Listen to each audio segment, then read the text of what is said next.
Hi, everyone. Welcome. I'm going to give everyone a chance to get into the webinar and get their audio going before we get into our content here. But happy Wednesday, or whatever day it is that you're watching this replay.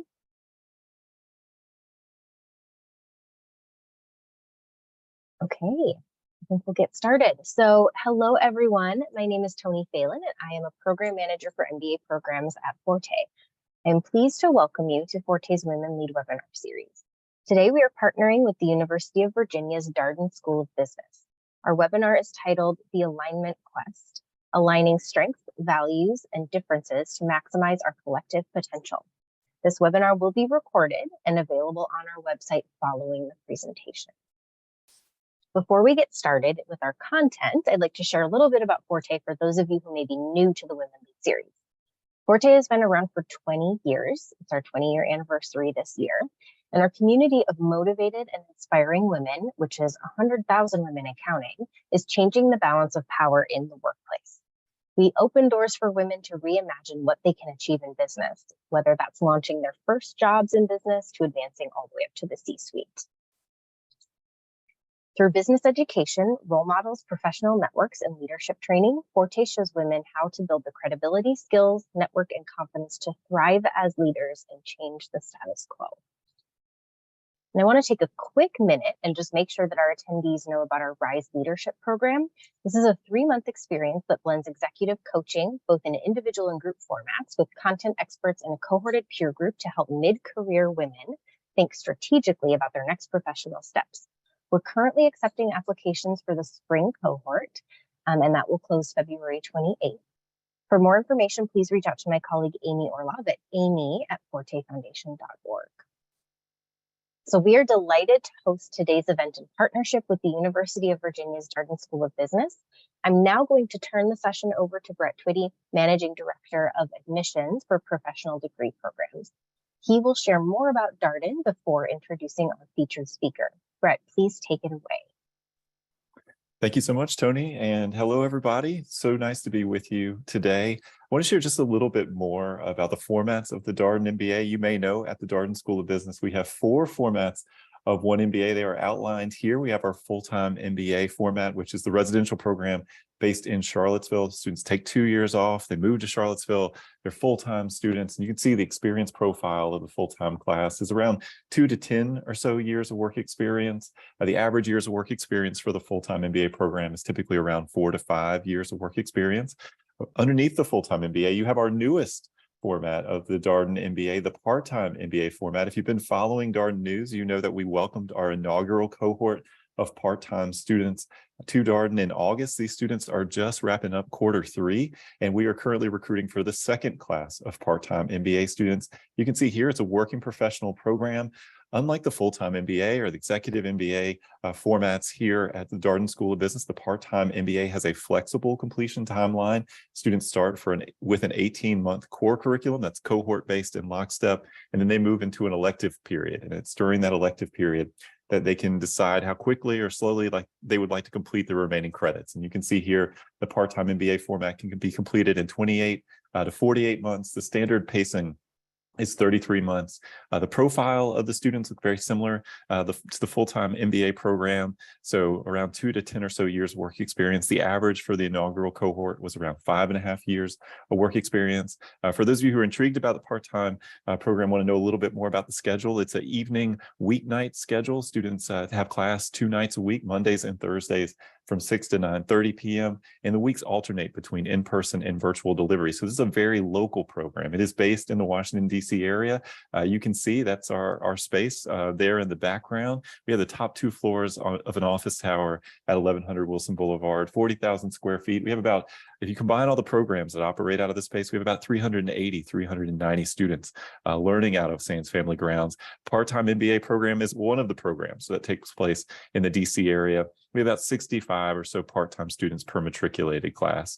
Another program that happens out of the DC area is our executive MBA program. You can see here there are 2 formats within the executive MBA program, an executive MBA format, a global executive MBA format. Everybody is part of the same class. In fact, you wouldn't know who's an IMBA or a GIMBA student unless you asked them during a weekend residency. The key difference between these two formats is the amount of global travel that's required. And you can see 1 global residency for IMBA format students versus 4 global residencies for GIMBA format students. But the Executive MBA program is based around a once-a-month weekend residency schedule, typically a couple of online classes during the week. So it, like the part-time MBA, is a hybrid program. It's about 2/3 in person, 1/3 online. It is a cohort-based and lockstep program, meaning students start and end with the same group of students. It's 21 months, actually the same duration as our full-time MBA program. And the work experience profile for the Executive MBA class is typically wider than people expect. Sometimes when people hear that word executive, they assume that everybody must be a senior leader. And the reality is the work experience profile for our Executive MBA students ranges from around 5 years work experience, which is our preferred work experience minimum for this program, all the way to 25 plus years. Most of the students in the middle 80% of the class or so are between 8 and maybe 18 or so years into their career, with a work experience average of around 11 to 12 years. So we have 4 formats, 1 MBA. Everybody graduates with the exact same degree. Diploma says the same thing. That's one of the most common questions that we get, but multiple pathways to a Darden MBA. All right, and with that, I have the honor of introducing our speaker for today's event. I will say, you have reached a certain level of status as a Darden faculty member when you can go by one name, or even better, by initials alone. So Laura Morgan Roberts is a member of the Leadership and Organizational Behavior faculty here at the Darden School of Business. She, to our students, is just called LMR. And so she teaches in our part-time MBA program. She taught the inaugural cohort of part-time students in Q1. She taught their leading organizations class, and she also teaches in our executive MBA program. Laura's research and consulting focus on the science of maximizing human potential in diverse organizations and communities. She has published over 50 research articles teaching cases and practitioner-oriented tools for strategically activating best selves through strength-based development. She's also edited 3 books: Race, Work, and Leadership, Positive Organizing in a Global Society, and Exploring Positive Identities in Organizations. The only thing I haven't mentioned is that she is also a Chicago Bulls fan and is from Gary, Indiana. And I'll let you guess which one of us may be calling in from at least close to a beach today. So Laura, I'll turn it over to you. Thank you so much for being here. Thank you for doing this.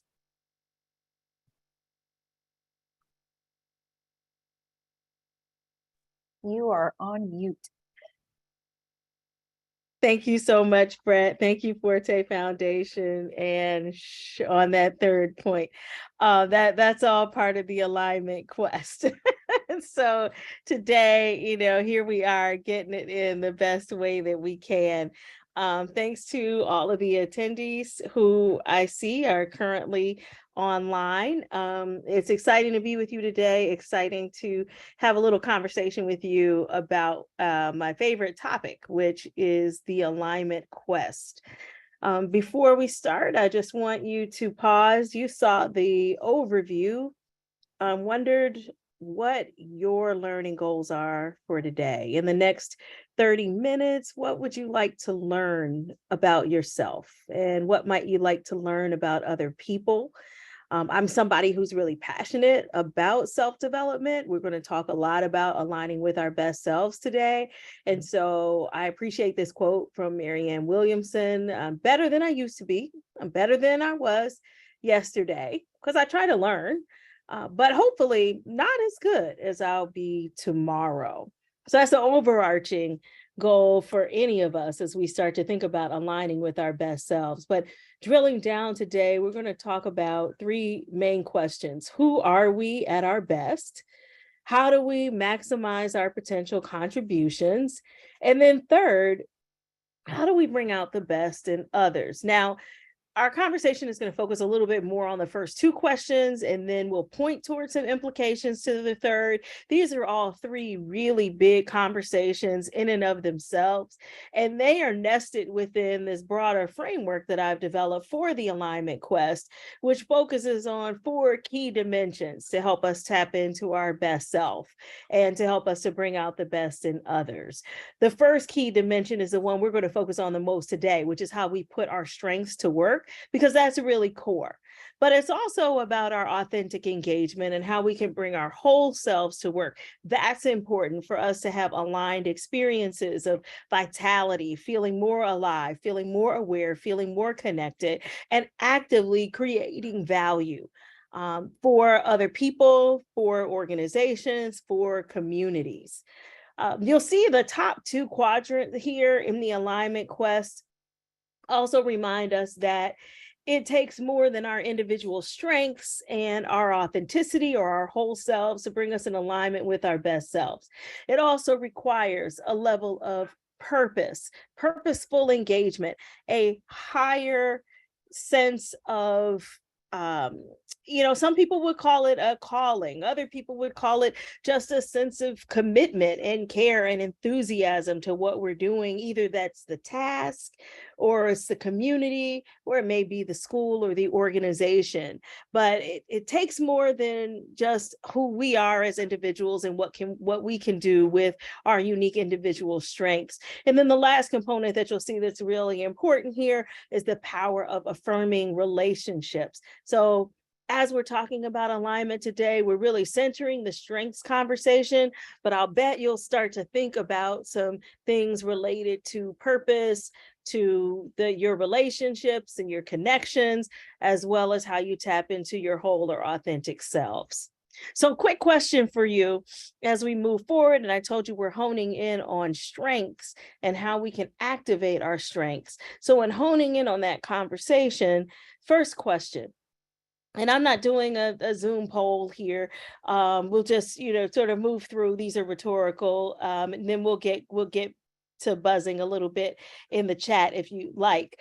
But which do you think will help you most in the long run in becoming extraordinary, knowing weaknesses or strengths? Follow-up question: if you were forced, because people were like, both are important. Okay, fine.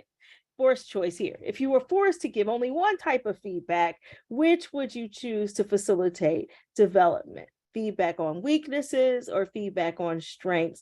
I started asking this question in my research and my practice around the alignment quest over 20 years ago. And things have shifted. They have started to change. So we've got a lot more familiarity and a lot more emphasis on strengths-based feedback and development than we did 20 years ago. It has become widely popularized. And so some of the tools that I'll mention today, many of you have probably been exposed to those tools and probably sort of identify with your strengths using those tools. But our culture and our society still has a primary focus or emphasis around the weaknesses, especially when it comes to that forced choice piece, that a strength-based approach tends to feel countercultural. We worry that it's a bit self-centered. And we actually can go off the rails. And I'm going to give you a little bit of data on that. So this is really about calibration, not about extremes. When we think about growth and development and the fact that, like Marianne Williamson said, I want to be better tomorrow than I am today, we usually don't think about how we can grow in our areas of strength to become better tomorrow than we are today. We usually are focusing much more there on how we can grow, develop, compensate even for some of the weaknesses that we might have that may explain some of our areas of what we would call deficit, or things that are creating risks for us. So again, if we're like, I'm going to hedge my bet, I'm going to do what I think is going to have the biggest payoff here. Well, when I start trying to hedge my bet and make the greatest payoff, I'm going to focus more so on my weaknesses, my challenges, and my shortcomings, because those are the things that might do me in. The third is that, and not unrelated, high quality appreciative feedback is rare. Others don't give it, and we don't seek it for points number 1 and number 2. But what results from that are a series of mixed messages where we really don't know how good we are. We really don't know how good we are. You've got Oprah saying, don't be confused between what people say you are and who you know you are. And we have Ann Landers saying, know yourself. Don't accept your dog's admiration as conclusive evidence that you're wonderful. I don't have a pet. I think pet owners might disagree with Ann Landers on that one. But then we got Adam Grant. Listen to ideas that make you think hard, not just opinions that make you feel good. And we've got an entrepreneur. Don't let others convince you that the idea is good when your gut tells you that it's bad, or some might say vice versa, right?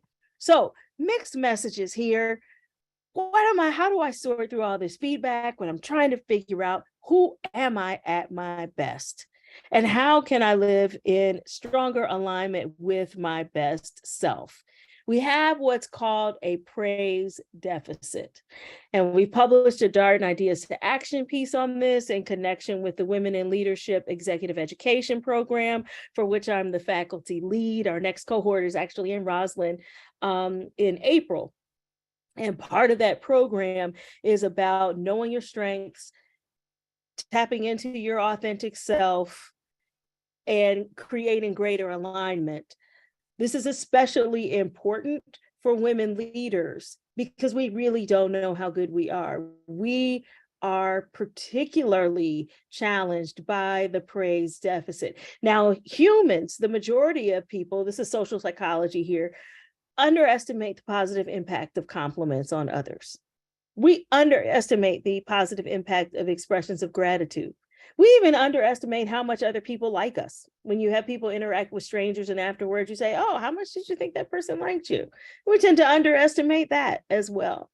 So we don't know how good we are, but layered onto this, we also actively avoid or withhold giving praise to each other. Even managers, all right, we've been taught that can create more problems than solutions. But here's the punchline. When you have a praise deficit, your ego is going to send you into a nice creative spiral where you start filling in the gaps. You're going to start filling in the gaps about how good you are, because in order to function in this world, you have to have some secure base of positive identity or positive self-worth.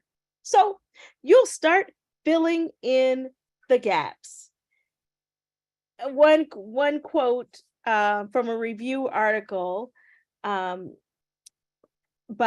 Dunning, Heath, and Sewells, and this was 2004, but I appreciate this particular quote that because it aligns with my own research on positive identities and best selves, that people are often motivated to reach flattering conclusions about themselves and their place in the world. So they mold, manage, and massage the feedback the world provides them so they can construe themselves as lovable and capable people. That's not problematic in and of itself. I'm not creating a problem, posing a problem around that. Where it becomes problematic is when we develop overinflated self-views. And we tend to have overinflated self-views about our expertise.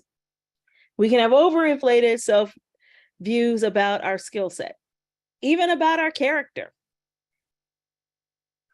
We can be overconfident in how much we can do, and we can underestimate the amount of time it's going to take us to do it. Guilty. That happens all the time. We also underestimate our own personal biases. So if I try to tell you this and I show you the data, many people are going to say that's not true because of self-enhancing biases. We also have a hard time taking in feedback that tells us that we're not so great.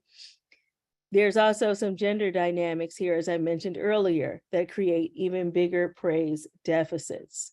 So many on this call may not be surprised to find out that when you make a very blunt comparison between males and females, that you would find that males tend to have stronger self-enhancement biases around intelligence, mathematical and logical ability, spatial ability. The only ability where males did not score themselves relatively higher than they actually are and relatively higher than women in that respect was in verbal ability. There are gender differences in the extent to which our contributions are valued.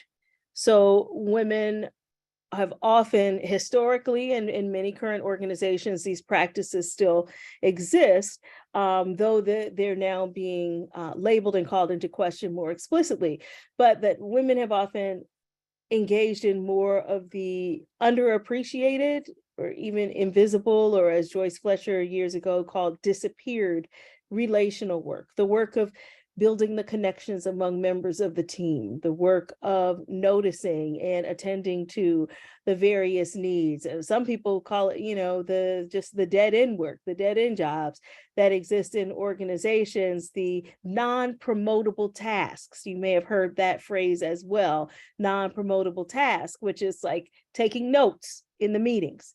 But then when the blanket assessment comes about leadership potential, you've contributed in all of these ways to the fabric of the organization, but you aren't necessarily rewarded or praised for doing so, right? So the implications of these praise deficits and gaps, not just internally, but also interpersonally, can create some significant challenges for our psychology, for psychological functioning, for our relationships, but also for our careers and career-related outcomes. So it's important for us to use these practices that help to identify and acknowledge people's strengths and contributions across the board. It's especially important as a way to close the gap between the recognition and appreciation that many people deserve, but don't often receive. Now, this is the point in the conversation at which I want us to think about how we have been socialized to provide feedback to others. Now, I just told you some things about performance evaluations being biased, about stereotypes and schemas that lead us to under-recognize or under-acknowledge, underappreciate, and by extension, under-reward people's contributions in organizations. But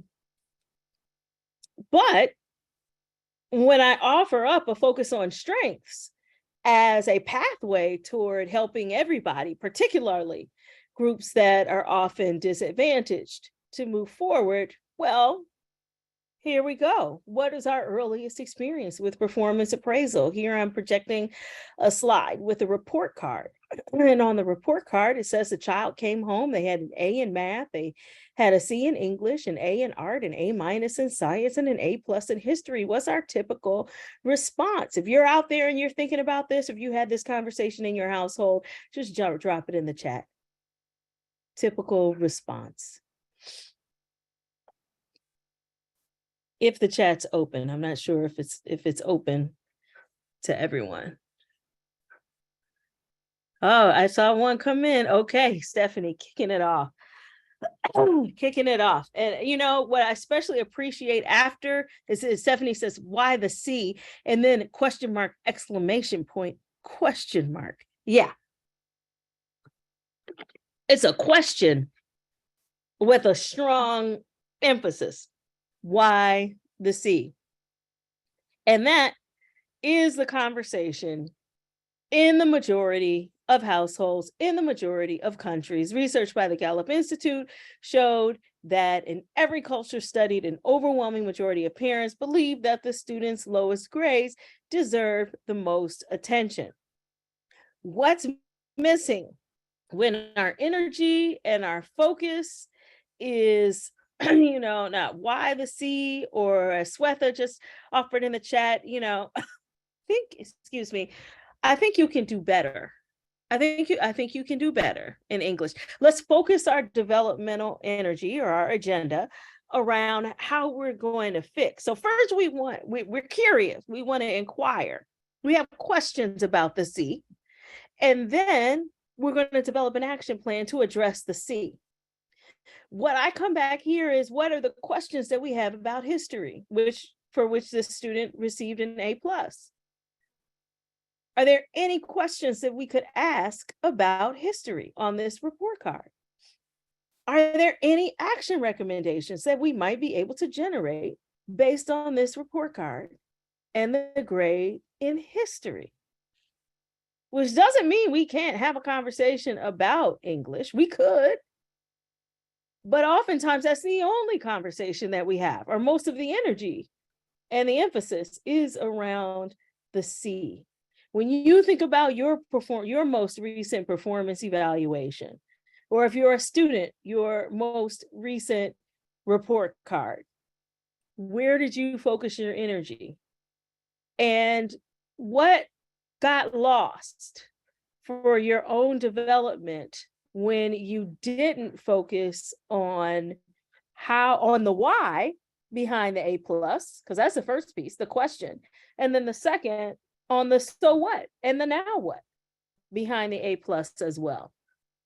All right, so let's think about what would happen if we were to try to engage in that project, which is not one that we have been socialized to do. It's also not one that we often get a lot of great high quality data to help us.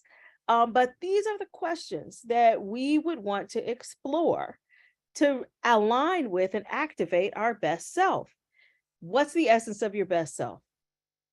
What strength, can you even describe that? Most people cannot. Who are you at your best? Most people struggle to answer that question.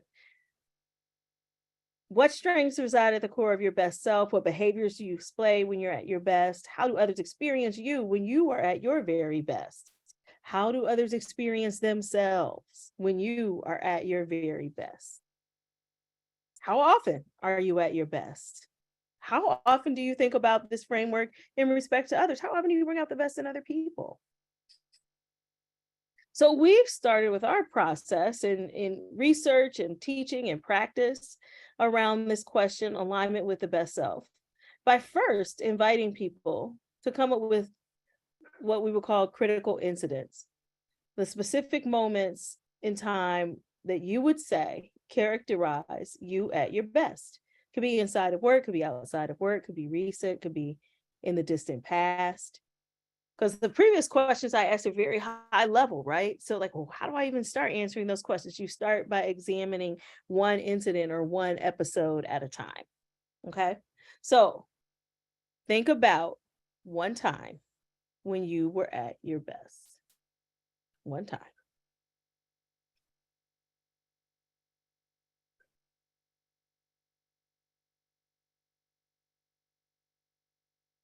Okay, now I'm going to walk you through a Venn diagram. As you take that particular example that you generated of you at your best, I'm going to walk you through this Venn diagram that we found through collecting and analyzing thousands of these stories. I've been doing this for 20 years.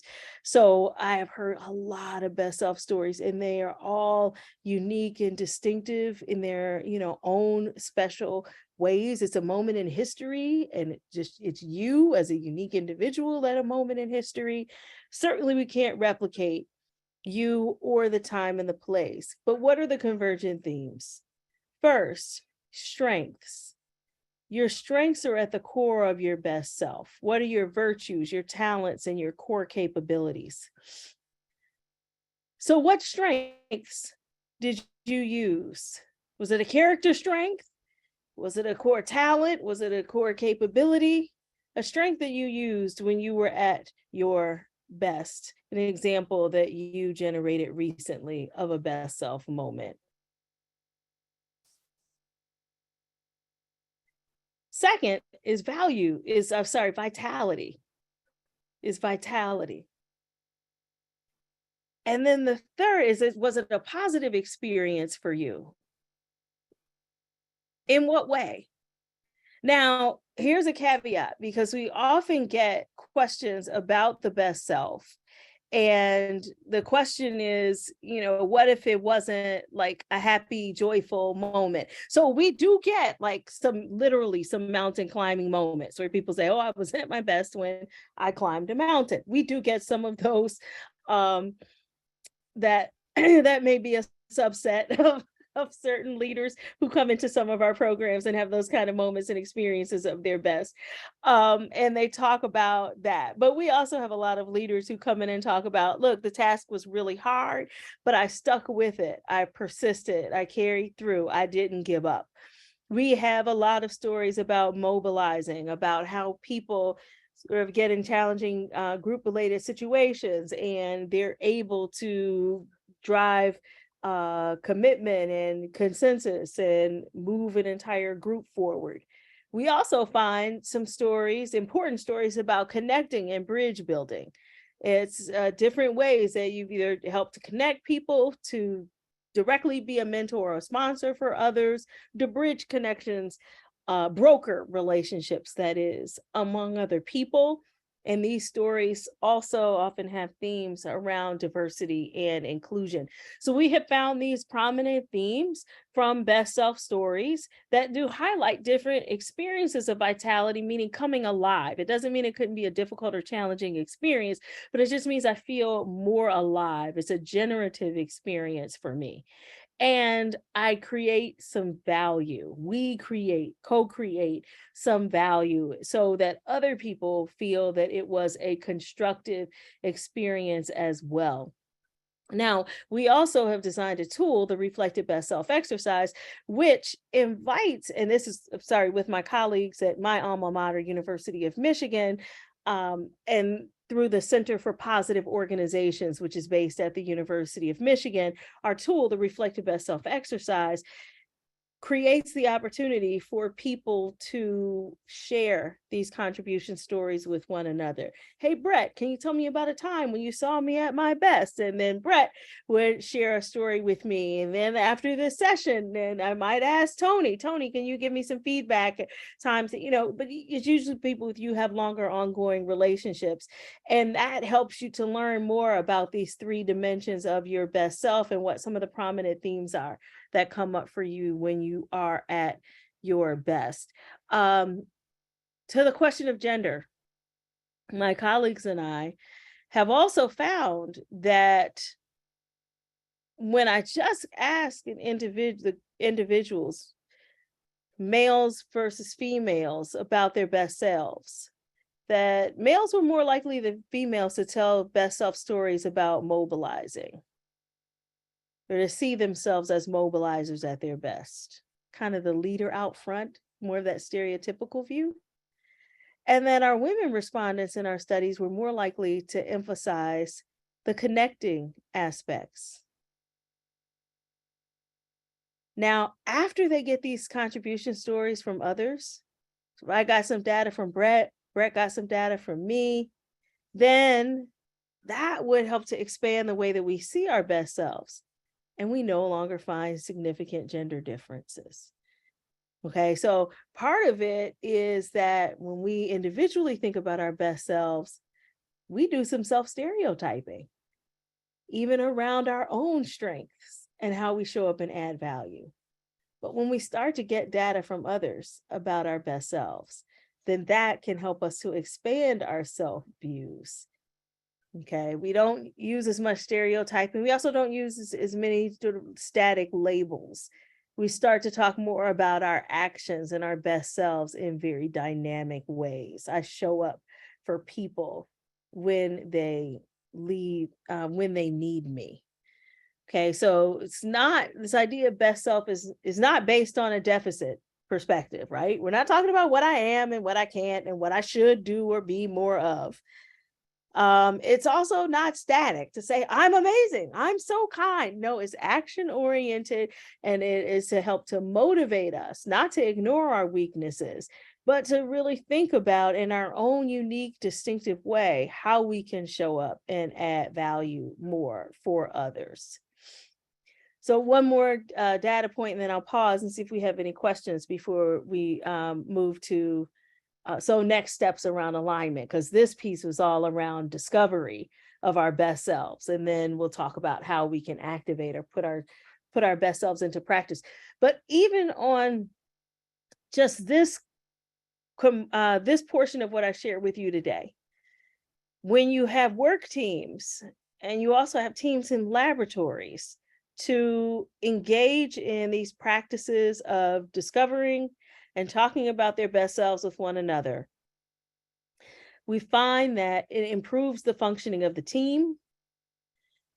It also has individual benefits, which are important for the individual and their physical health and well-being, but that also have positive spillover effects to organizations. So it increases resourcefulness. We think more broadly, we identify more resources in the environment. We're better able to tap into and make the most of those resources, boosting positive emotions, which has been shown to translate into more resistance against disease, resilience against stress and burnout, ingenuity or creative problem solving, authentic self-expression, which again, the personal and positive benefits, but also translates, especially with new teams, even in high turnover occupations like call centers.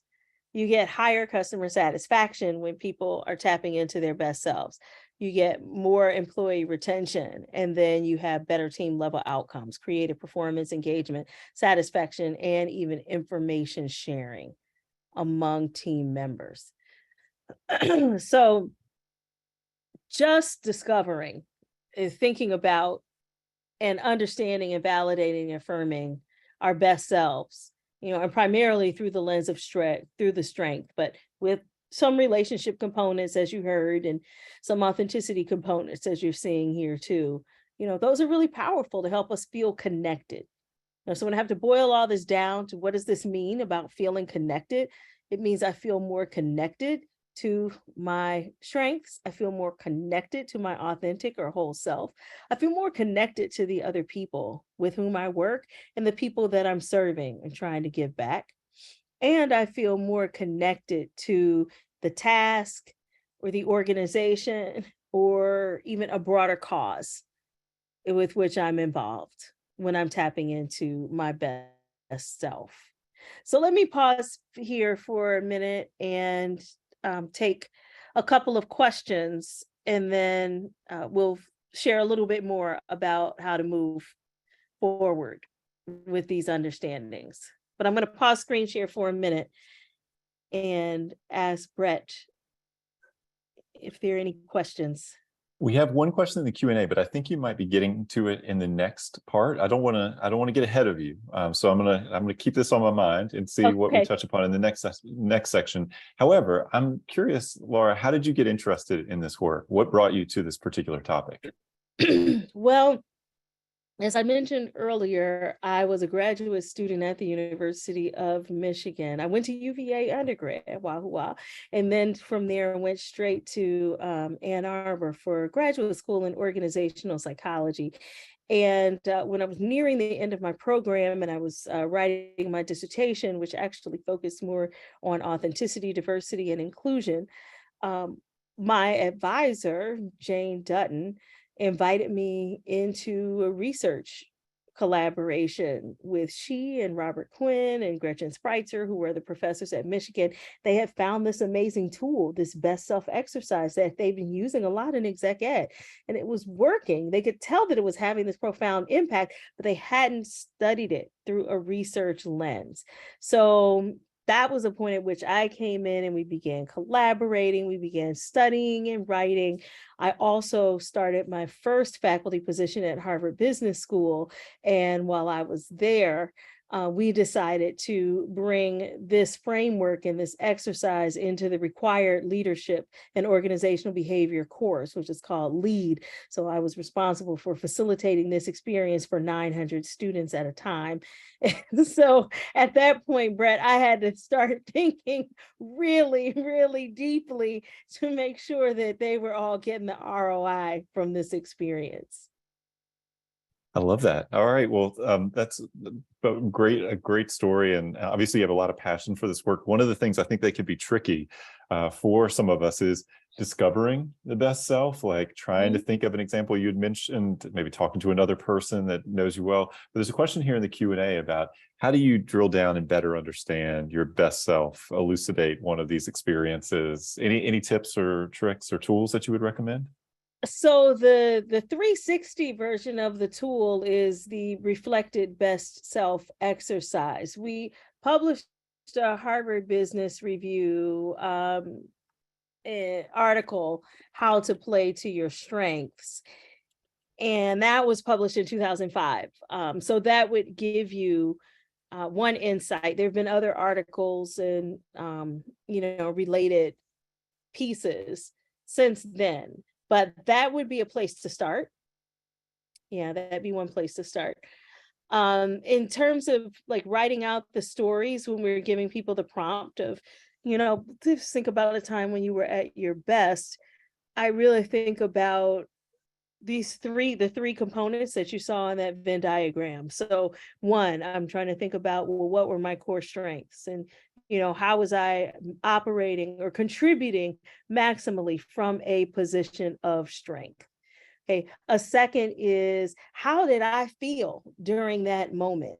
Did I have an experience of vitality? And the third was, did I create value? Like what was my contribution? So I'm going to tell you dirty little secrets. Like there are certain parts of my job as a professor where I feel like I'm in my sweet spot, and there are other things that are part of my job where I'm not. So I can do it and I have to do it, and it's my responsibility to do it. So I do it.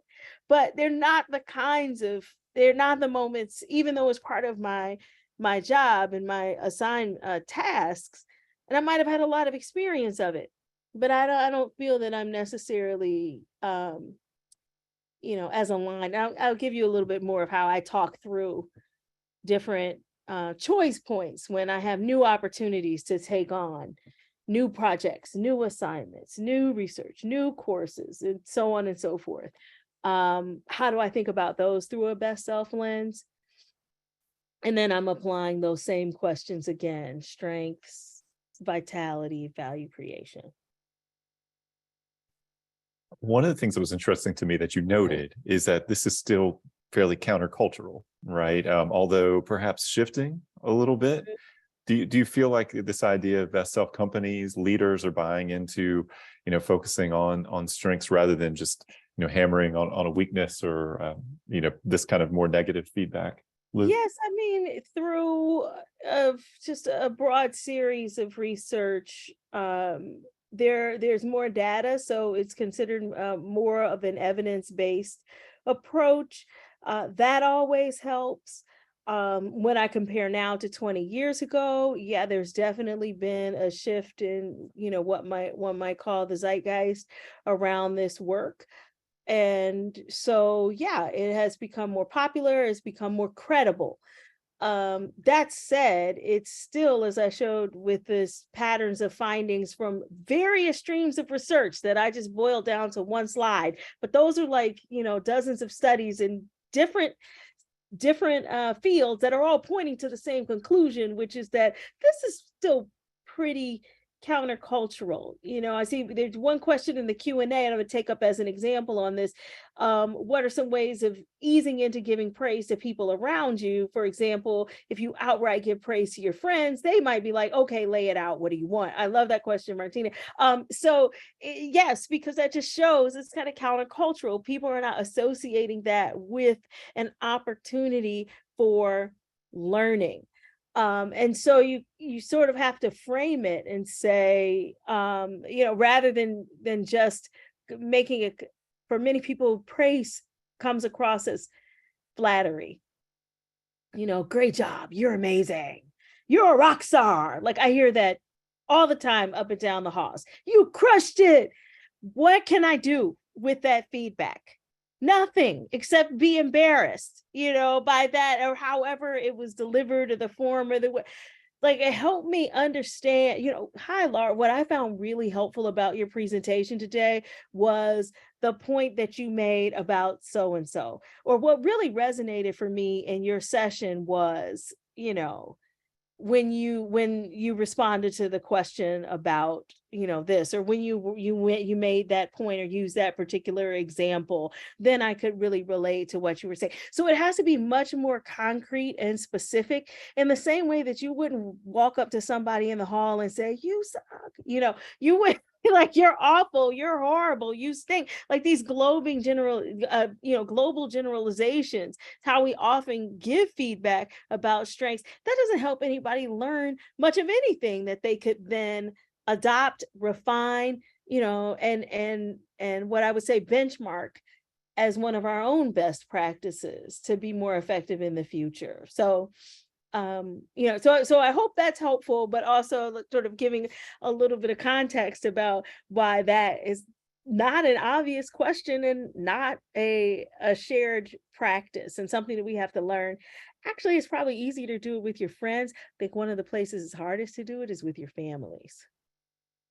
That can be really tricky because we have cultures that say, don't, are you, what, you think that you're better than everybody else? Are you, trying to elevate yourself? You're just like the rest of us. You came from the same place we did.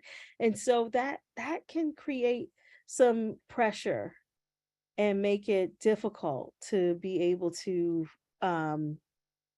really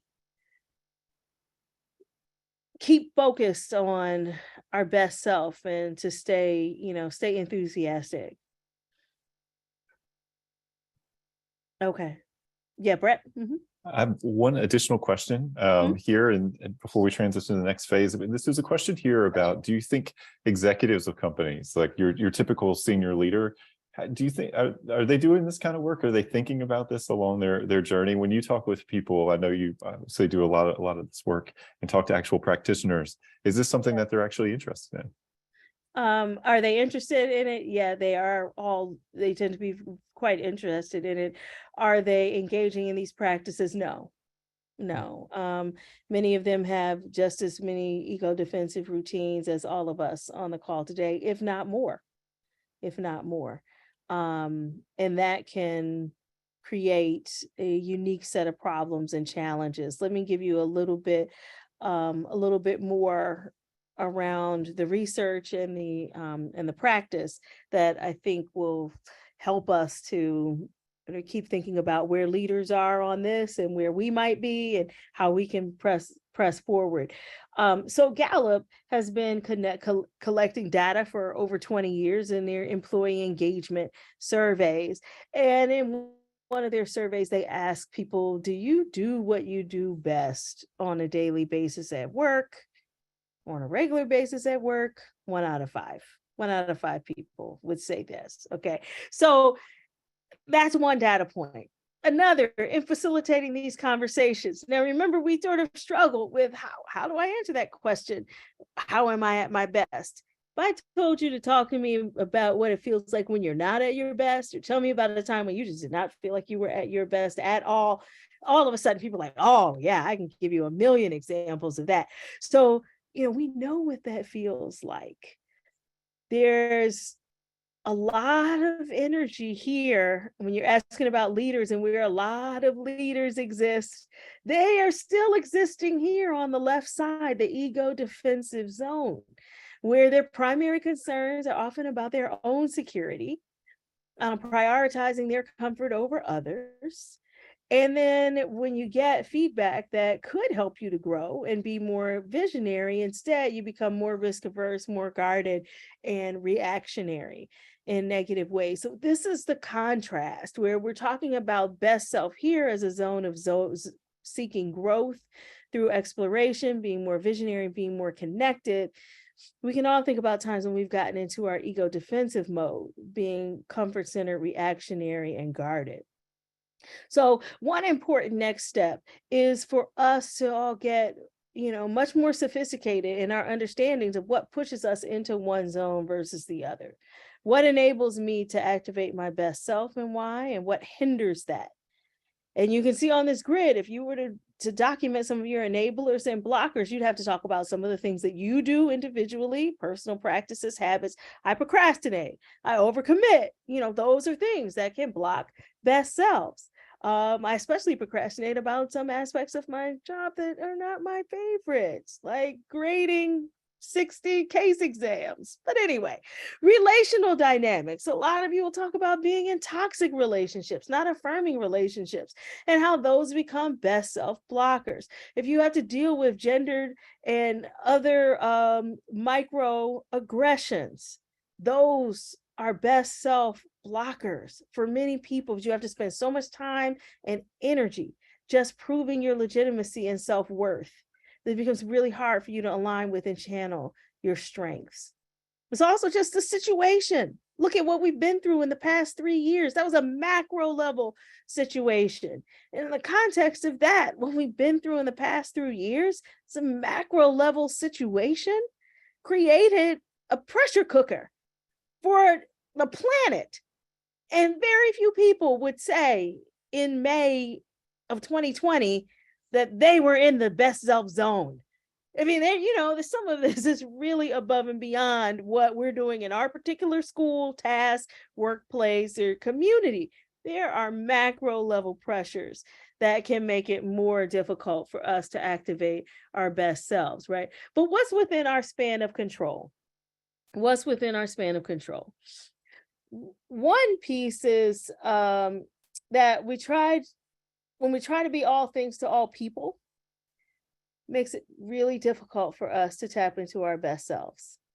So we have to be more focused, and I have this little fable called the best self fable.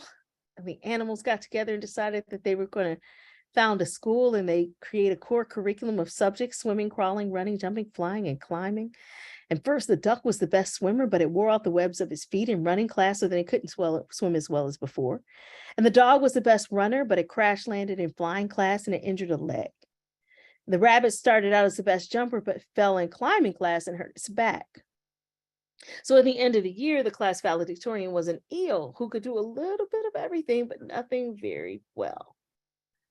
So the question is, are there choices that we're making in service of trying to be so well-rounded that we're undercutting some of the things that we are uniquely equipped to do as our best selves? So what I hear from senior executives, same thing I hear from adolescents. Feeling overextended,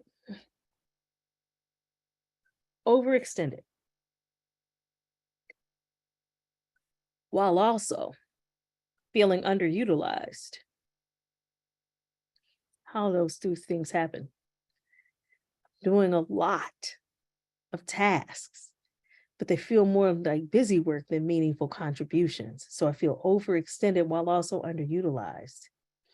And I feel either devalued because of my strengths, or adding more layers, also feeling devalued because of my identities, because I'm a part of an underrepresented, historically disadvantaged group. That can layer on. When my desire and ability to activate my best self is diminished, then guess what? It also becomes much harder for me to be able to bring out the best in others. So I'm going to skip ahead. There are a few other data points, but we've covered most of them in the way that we've talked through. I want to give you this last framework for you to think about how you might approach your next decision points through a best self perspective. How can you maximize your contributions?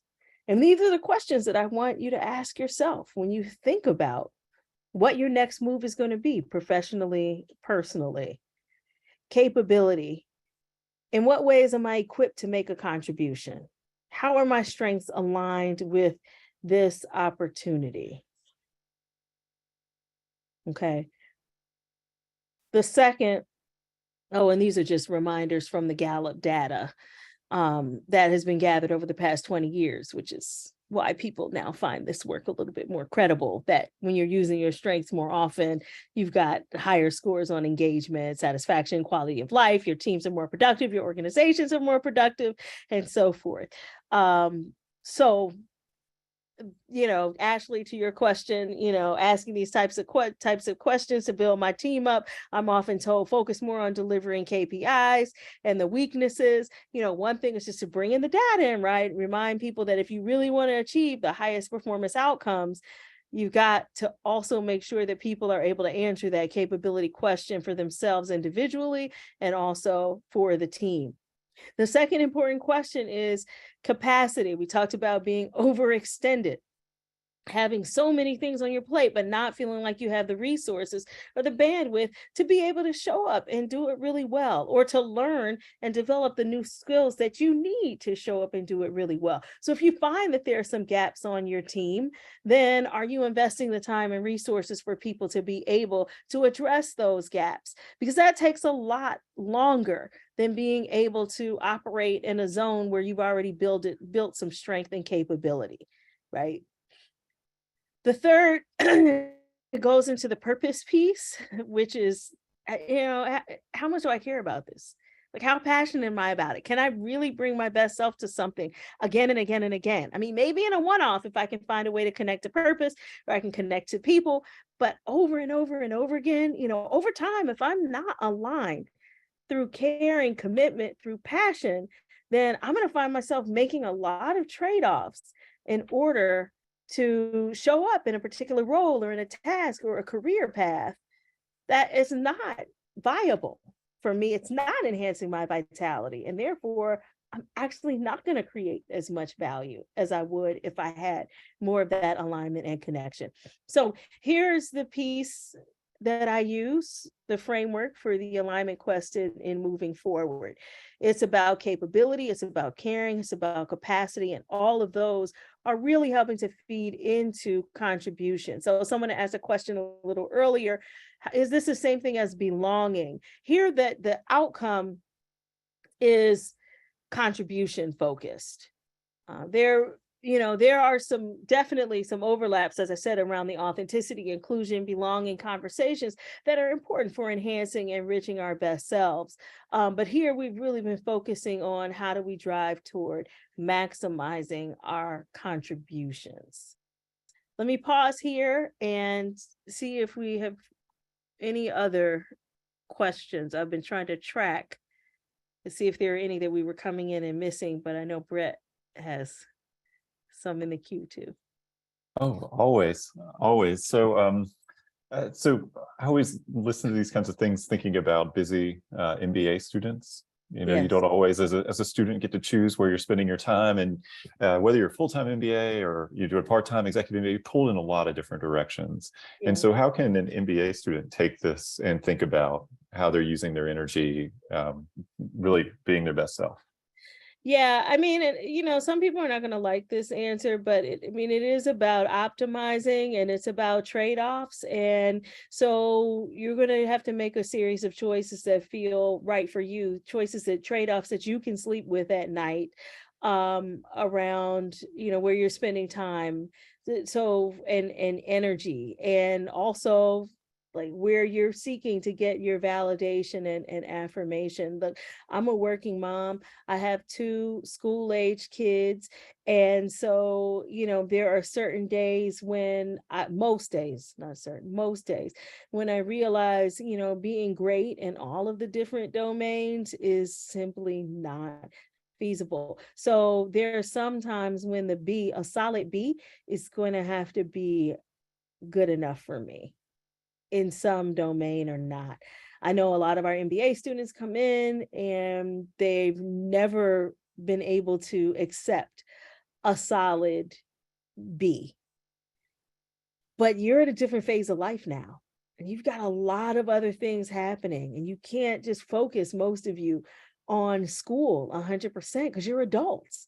And so you've got a lot of different kinds of responsibilities as friends, whatever's happening in your own life, what might be happening with your parents. You may have caregiving responsibilities in that respect as well. And just, simply managing the day-to-day responsibilities. So figure out what your priorities are going to be and really what's going to feed you and what you need to feel in alignment. And if for 2 or 3 years while you're in your MBA program, it might feel a little rocky, that's okay.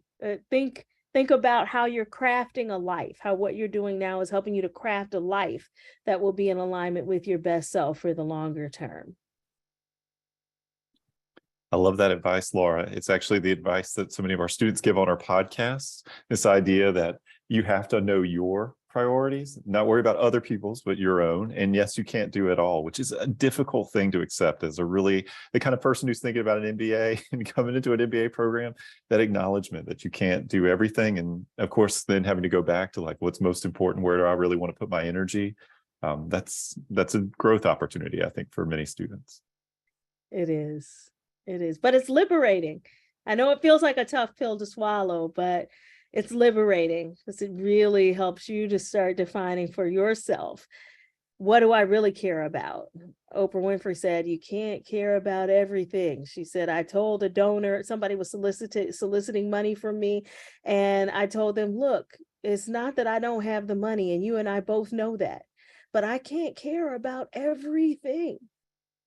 So it's okay to give yourself the space to be able to define that. And then also the last piece with capacity, just be realistic about your resources and what kind of support system do you need to help you to, enhance and activate your best self. Nobody goes it alone. So tap into those resources. Forte Foundation provides a host of amazing resources. So keep tapping into those. Well, thank you so much. I think that is a lovely note to end on. Unfortunately, that is all the time that we have for today. Thank you so much, Dr. Roberts and Brett, for your insights and your presentation today. I know that everyone in attendance learned so much, and conversations around this topic are so important. So we really appreciate you. And I also want to thank all of our attendees today for your engagement and your questions. And we really hope that you enjoyed the webinar.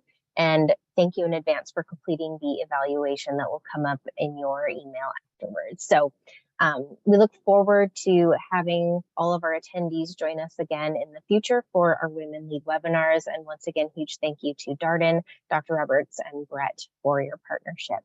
Have a great day, everyone.